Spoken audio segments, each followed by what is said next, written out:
जनपद की कानून व्यवस्था और विकास कार्यों का एग्जीक्यूशन और आम जन समस्याओं का निवारण, जन कल्याणकारी और लोक कल्याणकारी योजनाओं का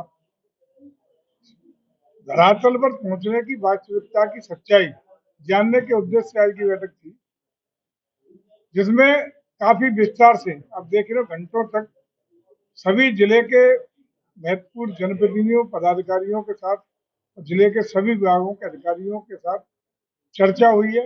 एक एक बिंदु पर समीक्षा की गई है।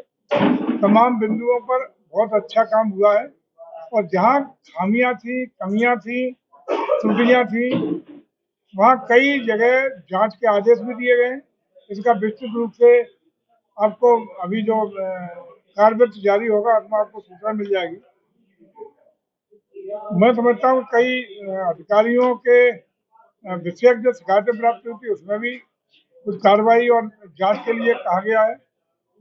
लेकिन कुल मिलाकर के हमारा जनपद जो भी सरकार की मंशा है कि विकास की नई गति और ऊंचाइयों को छुए, ये हटाओ कौन है, ये यहाँ पे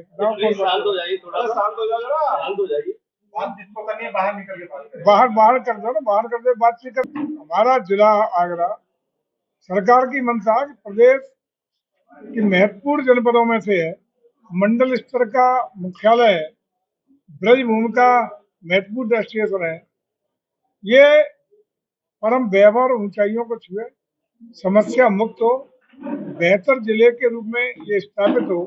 इसके लिए हम लोग रात दिन सरकार की योजना भी बना रहे हैं और उन योजनाओं का क्रियान्वयन धरातल पर पहुंच सके इसके लिए काम कर रहे हैं। तो इसी उद्देश्य से सारी कसरत करने का काम किया जा रहा है। मंत्री जी, लगातार विषय रखे जाते हैं, तमाम जनप्रतिनिधि जो अपनी बातें रखते हैं। पिछली बार भी जनप्रतिनिधियों द्वारा रोडवेज बसों को लेकर इशू बनाया गया था। आपके द्वारा आदेश भी दिया गया था कि चौराहों पर बसें खड़ी नहीं होंगी, लेकिन लगातार जो है उनकी मनमानी आज भी जाती है। ऐसा कोई विषय आया था पिछली बार, उसमें सुनिश्चित भी किया गया था, पुलिस कमिश्नर और कलेक्टर दोनों को जिम्मेदारी दी गई थी कि परिवहन विभाग हो या किसी की भी कोई बस हो, प्राइवेट हो या रोडवेज की हो, किसी भी दशा में वहाँ ट्रैफिक की ब्लॉकेज न हो, अव्यवस्था न हो, इसकी चाक चौबंद व्यवस्था करेंगे और अगर बार बार वो गलती करता है तो उसके खिलाफ कड़ी कार्रवाई भी सुनिश्चित की जाएगी।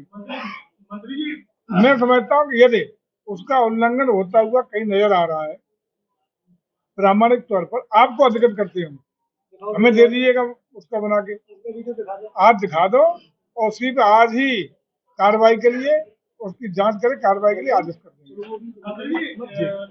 नगर निगम में महापौर और नगर आयुक्त के बीच की तकरार शहर के विकास पर कहीं न कहीं असर पड़ रहा है, तो इसको लेकर क्या कहेंगे? मैं समझता हूँ दोनों महत्वपूर्ण दायित्व पे, एक प्रशासनिक अधिकारी है, दूसरी हमारी पार्टी के महत्वपूर्ण नेता और महापौर हैं। सामंजस्य बना करके गाड़ी आगे बढ़ेगी, विकास को गति धीमी नहीं होने दी जाएगी और मैं समझता हूँ दोनों को अपने अपने परिधि में रह करके अपने अपने अधिकारों का, दायित्व का दोनों का निर्वहन करना चाहिए। अम्बेडकर जयंती को लेकर सदन बुलाया गया था ताकि विकास कार्य कराए जा सके, लेकिन उस सदन में निगम का एक भी अधिकारी मौजूद नहीं था, जिसके कारण सारे पार्षदों ने एकजुट होकर नगर आयुक्त के खिलाफ निंदा प्रस्ताव पारित किया, जो कि नगर निगम के इतिहास का शायद सबसे पहला भी है। इसको किस तरह से देखते हैं कि अभी तक मेरे संज्ञान में आज की बैठक में कोई ऐसा विषय माननीय जनप्रतिनिधियों के द्वारा लाया नहीं गया और चूंकि महापौर जी आज की बैठक में मेयर साहब यहाँ गैर हाजिर हैं, कहीं अपनी व्यस्तता रही होगी और कार्यक्रम रही होगी, है नहीं तो ये विषय चूंकि सामने आया नहीं है। अगर ऐसा विषय कोई सामने आता या आएगा तो उस पर सोचित कदम उठाने का, सक्षम स्तर पर अवगत कराने का काम किया जाएगा।